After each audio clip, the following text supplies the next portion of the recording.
আসসালামু আলাইকুম ওরহমতুল্লাহ। সুপ্রিয় তাকওয়া চ্যানেলের দর্শক মণ্ডলী, আশা করছি মহান রব্বুল আলামিনের অশেষ মেহেরবানিতে আপনারা সবাই ভালো আছেন। আজ আমি আলোচনা করব কিভাবে মোনাজাত করতে হয়, শুরুতে কি পড়তে হয়, শেষে কি পড়তে হয়, এ টু জেড আলোচনা করব ইনশাআল্লাহ। তাই আপনার জন্য এই ভিডিওটি অতি গুরুত্বপূর্ণ, তাই ভিডিওটি না টেনে মনোযোগ সহকারে শেষ পর্যন্ত শুনতে থাকুন। ইনশাআল্লাহ আপনার অনেক কাজে আসবে। ইসলামে দোয়া ও মোনাজাতের গুরুত্ব অনেক।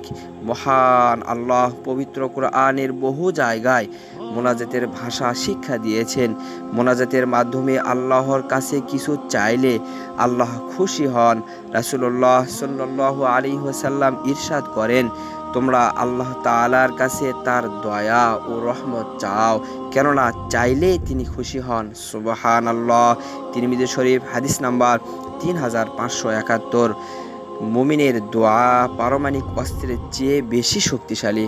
হযরত আলী রাদিয়াল্লাহু তাআলা আনহু থেকে বর্ণিত, রাসূলুল্লাহ সাল্লাল্লাহু আলাইহি ওয়াসাল্লাম বলেছেন, দোয়া মুমিনের হাতিয়ার, দ্বীনের স্তম্ভ এবং আসমান ও জমিনের নূর। সহিহ মুসলিম হাদিস নাম্বার 465। দোয়া ও মোনাজাত সবাই করে, কিন্তু সবার মোনাজাত সঠিক পদ্ধতিতে হয় না, তাই তাদের দোয়া কবুল হয় না। এজন্য সুন্নাহ বর্ণিত পদ্ধতি জেনে নেওয়া জরুরি। এই ভিডিওতে মোনাজাতের সঠিক পদ্ধতি নিয়ে আলোচনা করছি, তো চলুন জেনে নেওয়া যাক মোনাজাতের সঠিক পদ্ধতি। 1. মোনাজাতের শুরুতে আল্লাহর প্রশংসা করা এবং নবী করিম সাল্লাল্লাহু আলাইহি ওয়াসাল্লাম এর উপর দরুদ পাঠ করা। ফালাদা ইবনে ওবায়েদ রাদিয়াল্লাহু তাআলা আনহু বলেন, একবার রাসূলুল্লাহ সাল্লাল্লাহু আলাইহি ওয়াসাল্লাম শুনতে পান যে জৈনিক ব্যক্তি আল্লাহর শ্রেষ্ঠত্ব বর্ণনা ও নবী করিম সাল্লাল্লাহু আলাইহি ওয়াসাল্লাম এর উপর দরুদ পাঠ ছাড়া দোয়া করতে শুরু করে, তিনি বলেন সে তাড়াহুড়া করছে। আবু দাউদ শরীফ হাদিস নাম্বার 1481। 2. হাত উঠিয়ে দোয়া করা।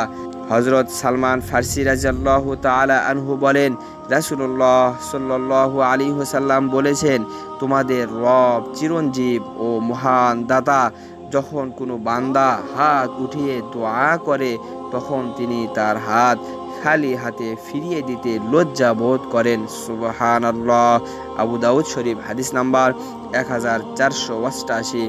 3. আল্লাহর কাছে দোয়ার বিষয়টি বিশ্বাস ও দৃঢ়তার সঙ্গে বারবার চাওয়া।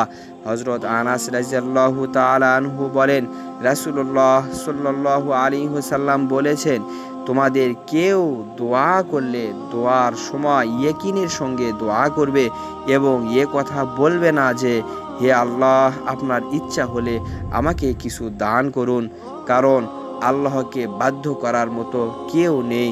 আল্লাহু আকবার। বুখারী শরীফ হাদিস নাম্বার 5899। এবং কান্না করে আল্লাহর কাছে চাইতে হবে। কান্না করে চাইলে আল্লাহ তাআলা তাড়াতাড়ি আপনার দোয়া কবুল করবেন ইনশাআল্লাহ। মনে করো তোমার কাছে দুইটা ভিখারি আসলো, একজন কান্না করতেছে আর একজন দাঁড়িয়ে আছে। তোমার কাছে শুধু 5 টাকার একটা নোট আছে, তুমি কাকে দিবে? নিশ্চয় যে কান্না করছে তাকে দিবে। তেমনইভাবে আল্লাহর কাছে না কাঁদিলে তুমি কিছুই পাবে না। আল্লাহর কাছে অনেকে অনেক কিছুই চায়, কিন্তু আল্লাহ সবাইকে দেয় না, যে কাঁদে তাকেই দেয়। সুবহানাল্লাহ। 4. আল্লাহর প্রশংসা ও দরুদের মাধ্যমে দোয়া শেষ করা। সুবহানাল্লাহ। আবু দাউদ শরীফ হাদিস নাম্বার 983। 5. মোনাজাতের পর 2 হাত দিয়ে মুখমণ্ডল মুছে নেওয়া। আর সাইফ ইবনে ইয়াজিদ রাদিয়াল্লাহু তাআলা আনহু তার পিতা থেকে বর্ণনা করেছেন, তিনি বলেন, নবী করিম সাল্লাল্লাহু আলাইহি ওয়াসাল্লাম দোয়ার সময় তার উপরে হাত উত্তোলন করতেন এবং তার দ্বারা মুখমণ্ডল মাসাহ করতেন। সুবহানাল্লাহ। আবু দাউদ শরীফ হাদিস নাম্বার 1492। মহান আল্লাহ আমাদের জীবনের যাবতীয় দোয়া ও মোনাজাত কবুল করুন। আমিন।